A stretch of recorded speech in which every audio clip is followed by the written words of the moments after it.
तो आइए सुनते हैं मुंशी प्रेमचंद की कहानियों का संग्रह मानसरोवर भाग 3 की। और एक कहानी जिसका नाम है कौशल।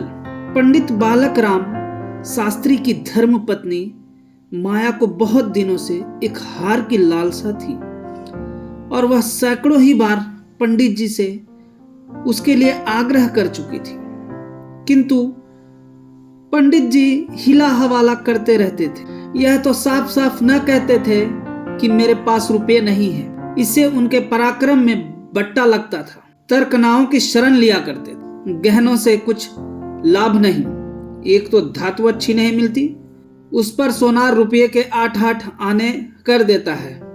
और सबसे बड़ी बात यह है कि घर में गहने रखना चोरों को नेवता देना है। घड़ी भर श्रृंगार के लिए इतनी विपत्ति सिर पर लेना मूर्खों का काम है। बेचारी माया तर्क शास्त्र न पढ़ी थी, इन युक्तियों के सामने निरुत्तर हो जाती। पड़ोसिनों को देख देख कर उसका जी ललचा करता था। पर दुख किससे कहे। यदि पंडित जी ज्यादा मेहनत करने के योग्य होते तो यह मुश्किल आसान हो जाती, पर वे आलसी जीव थे। अधिकांश समय भोजन और विश्राम में व्यतीत किया करते थे। पत्नी जी की कटुक्तियां सुननी मंजूर थी, लेकिन निद्रा की मात्रा में कमी न कर सकते थे। एक दिन पंडित जी पाठशाला से आए तो देखा कि माया के गले में सोने का हार विराज है। हार की चमक से उसकी मुख ज्योति चमक उठी थी।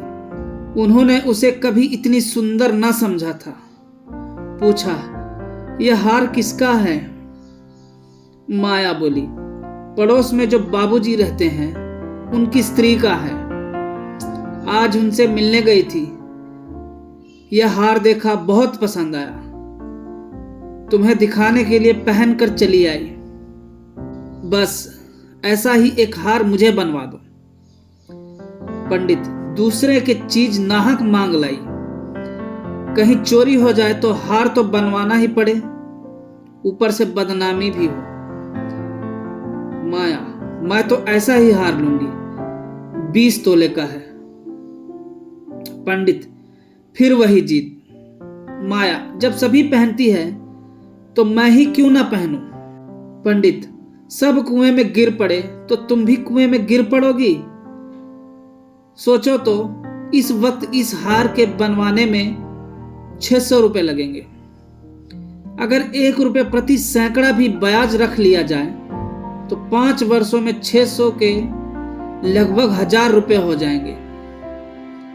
लेकिन 5 वर्ष में तुम्हारा हार मुश्किल से 300 रुपये का रह जाएगा। इतना बड़ा नुकसान उठाकर हार पहनने से क्या सुख। यह हार वापस कर दो, भोजन करो और आराम से पड़ी रहो। यह कहते हुए पंडित जी बाहर चले गए। रात को एकाएक माया ने शोर मचाकर कहा, चोर चोर, हाय घर में चोर, मुझे घसीटे लिए जाते हैं। पंडित जी हकबका कर उठे और बोले, कहां कहां? दौड़ो दौड़ो। माया, मेरी कोठरी में गया है, मैंने उसकी परछाई देखी। पंडित, लालटेन लाओ, जरा मेरी लकड़ी उठा लेना। माया, मुझसे तो मारे डर के उठा नहीं जाता। कई आदमी बाहर से बोले, कहां है पंडित जी, कोई सेंध पड़ी है क्या? माया, नहीं नहीं, खपरैल पर से उतरे हैं। मेरी नींद खुली तो कोई मेरे ऊपर झुका हुआ था। हाय राम, यह तो हार ही ले गया। पहने पहने सो गई थी, मुए ने गले से निकाल लिया। हाय भगवान। पंडित, तुमने हार उतार क्यों न दिया था? माया, मैं क्या जानती थी कि आज ही यह मुसीबत गिर पड़ने वाली है। हाय भगवान। पंडित, अब हाय हाय करने से क्या होगा, अपने कर्मों को रो। इसीलिए कहा करता था कि सब घड़ी बराबर नहीं आती, न जाने कब क्या हो जाए। अब आई समझ में मेरी बात? देखो, और कुछ तो नहीं ले गया? पड़ोसी लालटेन लिए आ पहुंचे। घर में कोना कोना देखा, करियां देखी, छत पर चढ़कर देखा, अगवाड़े पिछवाड़े देखा, शौच गृह में झांका, कहीं चोर का पता न था। एक पड़ोसी किसी जानकार आदमी का काम है। दूसरा पड़ोसी बिना घर के भेदिए के कभी चोरी होती नहीं। और कुछ तो नहीं ले गया? माया, और तो कुछ नहीं ले गया। बर्तन सब पड़े हुए हैं, संदूक भी बंद पड़े हुए हैं। निगोड़े को ले ही जाना था तो मेरी चीजें ले जाता, पराई चीज ठहरी। भगवान, उन्हें कौन मुंह दिखाऊंगी? पंडित, अब गहने का मजा मिल गया ना? माया, हाय भगवान, यह अपजस बदा था। पंडित, कितना समझा के हार गया। तुम ना मानी ना मानी। बात की बात में 600 रुपये निकल गए।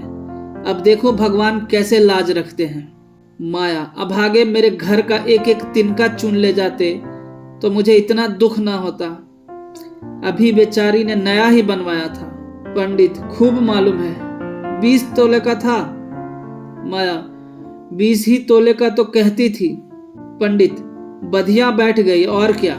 माया, कह दूंगी घर में चोरी हो गई, क्या जान लेंगी? अब उनके लिए कोई चोरी थोड़े ही करने जाएगा। पंडित, तुम्हारे घर से चीज गई, तुम्हें देनी पड़ेगी। उन्हें इससे क्या प्रयोजन कि चोर ले गया या तुमने उठा कर रख लिया? पतियाएंगी ही नहीं। माया, तो इतने रुपए कहां से आएंगे? पंडित, कहीं ना कहीं से तो आएंगे ही, नहीं तो लाज कैसे रहेगी? मगर की तुमने बड़ी भूल। माया, भगवान से मंगनी की चीज भी ना देखी गई। मुझे काल ने घेरा था, नहीं तो घड़ी भर गले में डाल लेने से ऐसा कौन सा बड़ा सुख मिल गया। मैं हूं ही अभागिनी। पंडित, अब पछताने और अपने को कोसने से क्या फायदा? चुप होके बैठो। पड़ोसिन से कह देना घबराओ नहीं, तुम्हारी चीज जब तक लौटा ना देंगे तब तक हमें चैन ना आएगा। पंडित बालक राम को अब नित्य ही चिंता रहने लगी कि किसी तरह हार बने।